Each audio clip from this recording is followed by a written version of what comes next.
Seriously? Stop! Welcome to Pillow Talk with D and Nee. Redo. Welcome to Pillow Talk with D and Nee. What's good, y'all? Today, we are actually doing this video in response to a couple of questions we got from actually numerous people. So, if you've watched any of our videos before, we always talk about how we rarely argue. Not saying we don't, because we do, but it's very few and far between. There's not a lot of arguments that you disagree? No, I don't. I'm just playing. So, how do you communicate so well? Why do you guys not argue? How do you guys kind of go back and forth? So, we thought of a pretty cool way to show you how we communicate, right? So, first things first.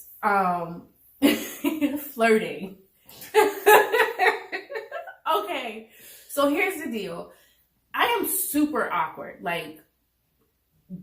awkward. I'm very awkward. I don't know how to flirt. I never have. I've never really needed to, if that makes any sense. Not that I'm saying like dudes come at me crazy, but just either we clicked or we didn't type thing. And so, Dwight is like a professional. Like, he's like a professional flirter. Like, it's not flirtation. It's conversation. You know what I mean? And you kind of just go with the flow. That's just kind of how things go, you know?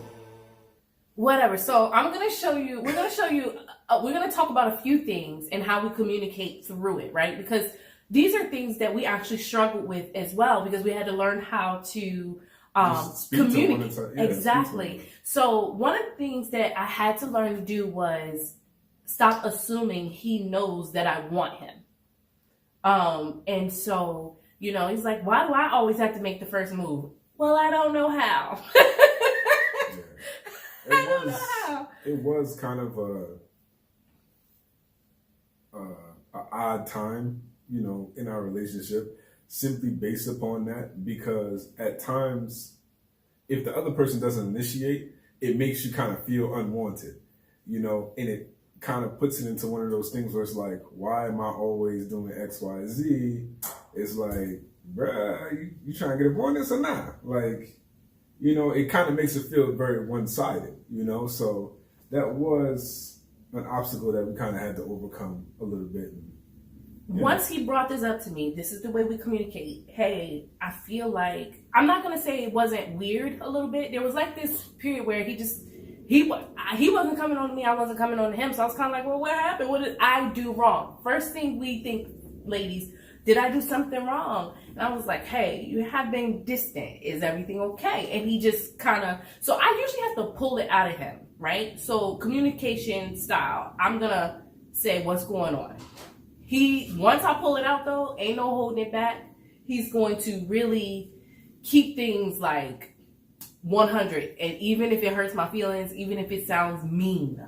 So, I mean, I'll be trying not to, but and that is still something that I am working on. Just, you know, with my background and everything like that, I've always been one of those like, okay, you asked me, so I'm just going to tell you. I'm not, even if it comes out kind of harsh or whatever, it's not really my intent. To me, it's not me being harsh or me being rash. It's just, I'm just being matter of fact. I guess that's the simplest way to put it. You know, kind of just like, oh, I'm just getting straight to the point. He says matter of fact, I say abrasive. Potato, potato, tomato, tomato. Anyway, so here's an example of how I flirt.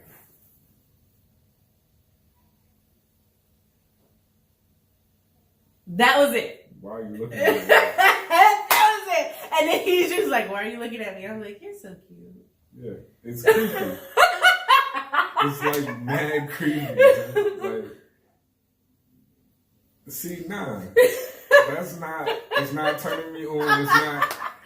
I've gotten better. There's other things I do now, which I won't do on camera. But have I gotten better? Yeah. I've gotten better. It's taken some years, but. So I don't have a problem once I'm actually in the act. It's initiating it, right? Like, ooh. So. Yeah, that was something that, you know what I'm saying, we had to work on, and it definitely has gotten way better. And like I said, it just gives more of that sense of give and take as far as you know, that component of the relationship goes. I was willing to try. I was willing to work on what wasn't working for him, right? Yeah. And, Okay. and then the thing is that transcends to other areas. It doesn't leave it to just like, oh, that's just how we communicate in the bedroom or whatever. You can use those practices in other places as well. And he met me a certain way, so I don't know why I retreated to this other way. Yeah, like when we first met, like you was throwing it. Whoa! Oh! New subject. Yeah. As you can see, he's the one, he has no filter, I do. So we're gonna change the subject.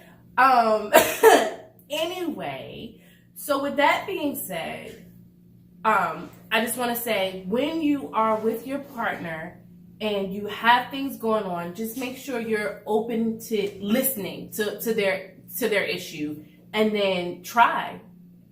I think he likes it more that I'm trying than being good at it. Yeah, you know what I mean? It's just to show that effort. You know The what I mean? effort. And then, yeah, just effort. That's really all it is. All right. So another thing that came up was how men respond, right? I think this was an area for him to improve, right? So I would say, babe, how I look? You know, you like how I look? What would you say? Like, yeah, you look good. You look nice. You look nice. Yeah. What woman on the face of the earth wants to hear you look nice? If I'm trying to look good for you, what woman wants to hear you look nice? Like, I'm not gonna lie, I do have issues. Like, I do struggle with that because to me, I'm always like, yo, I could have been with mad shorties. I picked you. I'm with you. So it's like, you should already know that I think that you popping. I think that, you know what I mean? You the best of the best. Like, I don't feel like every single time that you ask me, like, you throwing an outfit. so I want to and I gotta be like going over the moon with the compliments and everything like that. So I do have a problem with that. You know what I'm saying? Because I'm sure. Hold on. I want to pause right here. We have to pause. Let me tell you why. What? Do you hear how this sounds and what we started talking about, right? I assumed he knew I wanted him. Now he's assuming I know he wants me. But see how we're different? So with sex, that's what he cares about. I'm a woman. I'm like, no. I need to know you like what you see. Because I've had a baby, I've gained weight, I'm getting older, there are things in places that it wasn't before. So as a woman, you want to feel like he felt. So remember you said, yeah, she was throwing it back, in the beginning. Shorty was, and he was giving me all the compliments, all the hey boos, all the DMs, all the extras. That's when you try and bag it, you know what I'm saying? Yeah, you better keep trying to bag it before you lose it. But I do, you know what I'm saying? I guess it does look like, sometimes you take that person for granted in a sense because you're not continually. Because I know it probably be dudes at the job be like, you got a little work husband situation. Dudes probably be like, oh yeah, sure, you look good, or this and that. And even if it doesn't necessarily apply to you, because I know you be giving dudes the evil stare. Because if you can't flirt with me, I know you ain't flirting with these dudes at work. But for all the other people out there, you know what I'm saying? They always be talking about how, ladies have work husbands or give your women compliments, that kind of thing, for somebody else is doing it. I do believe in that. So I am working on making sure that more frequently, giving those positive words of encouragement as far as your looks go. And it's not always just based upon, oh, you're a great cook, or, oh, it's not so much about what you can do for me and what you do for our family. It's about you as a person. That's key. A standalone person. Look at you. Boy, you better go ahead. You better go ahead. I like that. I'm trying to see some of that flirting tonight. That's why So, he's right, though. I think as a mom and a wife, I don't want to hear, gosh, I love the way you support me. I love the way, and don't get me wrong, it's nice to hear, you keep this house in tip-top shape. That's okay. That's cool. But the way you met me, sometimes I want to feel that same way. And I think every woman is different. Every man is different in different stages of their life. We're now in our 30s, heading to our mid-30s. And so there are insecurities that pop up. Gray hairs, balding, thinning hair, weight, everything. Yeah. So, you have to adjust. So with that being said, we adjust our communication to where we are right now, presently. So the way we used to talk to each other when we first met is actually not the way we talk to each other now. Our friendship hasn't changed, but our communication has evolved. Yeah, that's the best way to put it. It has evolved. So thank you. Which is supposed to. Yeah. It's supposed to. Because if not, then that's when you, I think, just observing other people, if you don't continue to evolve and kind of change your style a little bit, so many people, they outgrow each other, you know, and then they discontinue that friendship, you know, that's really going to hold y'all together. So, I don't know. So with that being said, so let's say, you know, I'm saying, hey, how do you think I'm looking? And you say, oh yeah, that's straight. You know, you look nice. Just remember, fellas, that's not a compliment. Which brings us to our next subject. I'm sorry. Ooh, buddy. Oh, buddy. You bringing in the heat. So for a while, I didn't tell him that I needed to hear I'm sorry when he offended me. Because number one, it doesn't happen a lot. So I don't think he even notices it sometimes. Because I'm the type, I just kind of, I'll let it roll off my back. Matter of fact, no. I let stuff build up. I admitted it. Learn your communication type. I know who I am. I had to work on this. And this is for everybody who thinks that we have this perfect relationship. Because a lot of you guys think that. Is it perfect? Yes. It's perfect for us. And this is how we learn each other. It's been 8 years. And your child is getting on my nerve. Oh, yeah, I did just hear something. Hey, close your door, baby. Close your door. Sorry, guys. Anyway. So, what happens is I say a thing, I get so worked up about it. Now I need to hear I'm sorry about the last 15 things you did to offend me when you only really remember the one. Yeah. So, I've gotten better, I think, of trying to be more vocal and say, I don't like the way you said that. It's not what you say, it's how you say. And then I needed him to get better at saying, I'm sorry that I offended you. I don't need you to be sorry that you said it, because I'm a big girl, I can handle that. But I need you to understand and have empathy for how it made me feel, right? So for the fellas out there, empathizing with your woman is not a bad thing. It will get you more points than anything else in this world. I promise you, if you go home tonight and Shorty says, you always doing this, you getting on my nerves, blah, blah, blah. I'm sorry, babe. I promise you the argument might be 2 minutes. Might. Might. Unless she really just want to come at your neck. Yeah, some people are combative. I'm not that way, so. Yeah. I definitely think that's still a work in progress for myself. Because you're right, we don't have that many instances where I do have to put it into practice. You know what I mean? But yeah, honestly, I didn't grow up that way. So this is just another one of those instances where you have a certain background, I have a certain background. I grew up, if we mad at each other, we ain't gonna talk for a little bit, and then like a week or two later, it's like, hey, what you want me to bring you for dinner? Like that kind of situation. Like it's like it never happened. We, you know, handle business as normal day to day, and then we kind of just get back into the flow of things or whatever. Okay. So it's not me being an adult now. Yeah. I realize that's not healthy. You know, it doesn't really resolve any of the underlying issues or anything like that. And then, like I said, that's just something that I have to continue to work on. Because, yeah, we've been together 8 years, 7 or 8 years, or however long it's been exactly. But I grew up in a totally different way. You know what I'm saying? 20-something years of handling background is way, important to communication. You know? So it's just one of those things where it's not going to be an overnight change. Or honestly, if it is an overnight change, the person is putting on a facade. The person is just trying to placate you and appease you, because they just want you to be happy with them for that moment. Or and then be quiet. That too. Or they think it's just everything's just gonna be all right from there. But then eventually it comes out. It's gonna come out, you know? So it's just one of those things where you have to acknowledge whatever the faults are that you have. And it's hard. It's very hard. Extremely hard.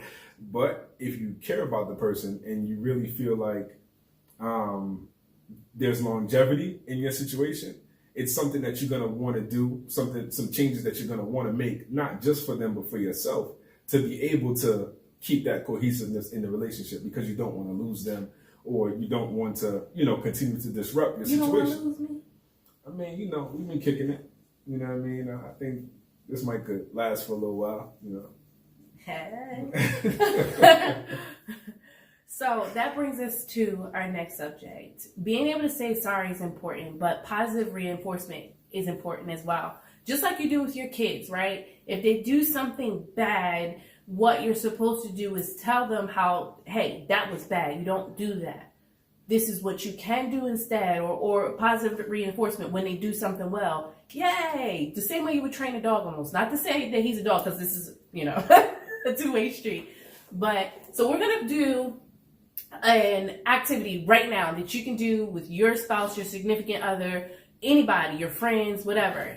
We're going to tell each other one thing we cannot stand about each other and two things we love about each other, right? What this is meant to do is say, hey, I don't like when you do this, but I tell you what, even though you do this and this outweighs that, and I love you for it, or whatever the case may be, right? This is a way of explaining what you don't like while telling them something nice to try to soften the blow, because some people are very sensitive. So if you're one of those people, this is a good activity for you to try, right? So I'll start off. I hate when you eat Doritos in the bed. Oh, you ain't even say I don't like. You just went straight. Hate it. First of all, I have an issue. I don't like to hear people chew. He doesn't chew crazy, but his mouth is shaped weird, so I can hear it. She did not be complaining about my mouth. Yeah, go ahead. Anyway. Go ahead with the rest of what you say. Anyway, I can hear it like swishing around in there. And then I have a little touch of OCD. I've gotten a lot better. And I'm like, there's going to be a crumb in my bed. There's going to be a crumb. He's going to have Dorito fingers. And then he waits to eat Doritos of all things. Y'all know Doritos don't smell good. Y'all know they don't smell good. This is delicious. So, anyway, let me get back to the activity. So, I hate when you eat Doritos in the bed, but I love that you have made adjustments to your schedule to get in bed with me and to cuddle with me, and to, even though you don't like to just sit, to be present with me. I've noticed it. I appreciate it. I hope you continue to do it. And another thing I love about you is the way you intentionally pay attention to the way I need to be loved. So, and I'm talking about sexually. Like, we know that he loves me or whatever the case may be, but this is very important. That's another way of communicating. So when I say I don't like this or that, or that's kind of like too much, or draw back a little bit, you pay attention to those things, because it took me a while to come out of a shell. I was very boxed in. You know what? No. Let me be honest about what happened. He is very experienced. You make me sound like a hoe, yo. He said it, not me. Oh my goodness. And so I got very insecure in that area, because I wasn't. And I'm not saying that to be like, oh, I was this, but I just really wasn't. And so the things that I did know, I knew. But like, I just felt like, how do I compete with hundreds of women? Not saying that What? I mean, I didn't mean it like that. I threw out a big number. That's not what You lied on me, what? Anyway, I love the way you love me. Yeah. Sexually. Nice wrap up. I appreciate it. Your turn. What do I dislike? I'm scared. Nah, not even. You know already. I think my biggest thing with you is I don't like when you micromanage. I think honestly that's because you, like you said, you're very particular about, the way how you want things done, this kind of thing. And even when it comes time to, like, let's say if I want to do something for you, it's like, to me, it's never good enough because you want it done like a certain way or whatever the case may be.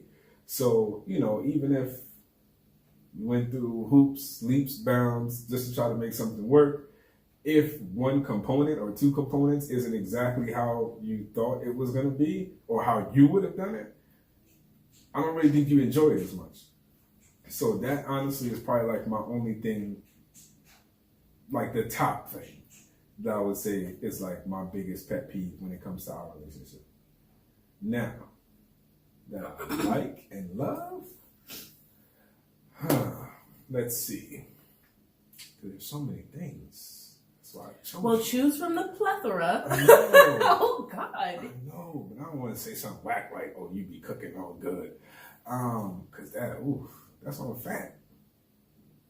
I love to cook. Jesus. I want to say probably your biggest thing and something that you brought to me is your sense of family.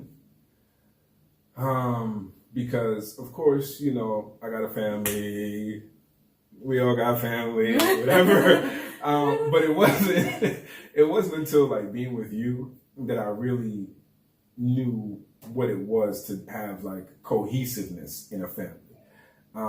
Because of course, you know, I got a family like, oh, if I get into something, I can call a couple people up, they're going to jump on some people, whatever the case may be. But there's not really too many people that I could call in my family and just like have a civil conversation to be like, you know, I was crying today, can I like lean on your shoulder kind of situation. With your family, what I've learned is that people will listen, you know, even sometimes if it's not even, you know, you're looking for advice or anything like that, it'll just be a listening ear. Mm-hmm. I didn't really grow up in that environment. And then, so to see that now you bring that to me and then you also do that with our daughter and everything like that, that is something that I really do love as a characteristic of yours. Another one,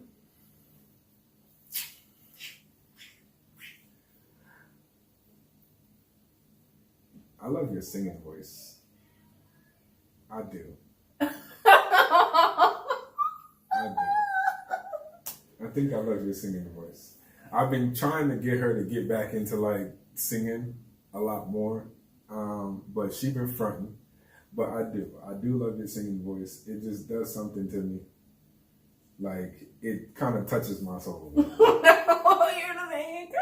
You have to put on makeup. So I do. That is one thing that I really do like, and I wish you would get back to doing more of is singing. I do. I like to sing, but sometimes it becomes a job. So thank you, and I will try to be better as far as making you understand that I do appreciate everything you do for me, even if it's not the way I would do it. I'm sorry. Sometimes you just gotta take it. I just got to you. There goes that communication. So here was a couple of things. This is how we interact all the time. If he's mad, just little tidbits. If he's mad or upset, I try not to bring a bad day to him. Or and I'll, not to say that we won't discuss it, but just not at that time. Yeah. It's really common sense stuff that you think that people would get like normal cues, but a lot of people don't. They miss it because everybody's so concerned with them, right? And it's almost selfish the way I love him, because I have to, I in my mind, in order for me to properly love, I gotta properly love every piece of this man, right? And I have to feel good about the way I'm loving him. And so I don't feel good if I can't properly communicate. So if you're a person who needs to hash out the argument right then and there, this is what I mean by being selfish, and he's not, because I am. Yeah. It's very selfish of me to force him to talk to me when he's not ready. It won't be a productive conversation, and I had to learn that. It's not easy because I'm the type, if we get in an argument or we have a disagreement, I'm not even going to say argument because we don't really, if we have a disagreement, I'm like, well, I need to understand why you're upset. Like, what's the problem? Yeah. If he says I need a minute, I need to respect that he needs a minute. And I know we were laughing and joking, but this is a huge issue that, you know, people see and you hear all the time. Yeah. Email yourself. It don't have to be that way all the time. Not all the time, but either sides you of the can coin. tell. You can tell. Exactly. Either sides of the coin. It doesn't have to be that way all the time. It doesn't have to be how you want it all the time, how I want it all the time, because that's what a relationship is. You got to blend everything all together and give and take. But like you said, you just got to be able to tell exactly when, hey, I got to let their side take over, got to let my side take over, whatever the case may be. Yeah. So, you know, if you need to and they're not ready to talk, email yourself so you don't forget what you want to say, or email them. Email them and say, don't send no crazy text at that moment. Like, back to back. You don't want to talk to me, so I'm going to send you an 80-page text. That doesn't really. I was good for doing that, but he didn't really receive it well. So these are our tidbits about communication. I'm sure there's tons of other things we could talk about, but we don't want to have an extremely long video. So this is. And then definitely, if you guys have tips, excuse me, it's allergy season. I'm going crazy right now. If you guys have tips, that you guys want to throw out there, leave some comments, whatever the case may be. Yeah. Because we don't know everything. Exactly. We're still growing. We're still evolving. Her parents been married 30-something years or whatever. It'll be 33 this year. Yeah, my aunt been and together uncle, 36 or something like that. Yeah, I got an aunt and uncle. They've been married like 35, 36, something. I don't even know how. Marriage does work when you work it. And you just kind of got to just take a little bit from everybody. Take a little bit, you know what I'm saying? And do what works for you. And apply it to your situation. Eat the meat, spit out the bones. And with that being said, thank you for watching. Hope you communicate a little bit better. We love y'all. Appreciate y'all. Tune in to the next video. As always, the links are going to be here. Like I said, like, share, comment, subscribe. Introduce some dialogue, and then just let us know. Yeah, we want to hear from you too. How y'all feel about it, man? All right? Bye. You gotta sit there for a couple of seconds. It's over now. You already got up now. You gotta sit for a couple of seconds to give. Come on, let's try again. No, it didn't work out right. Just cut it off.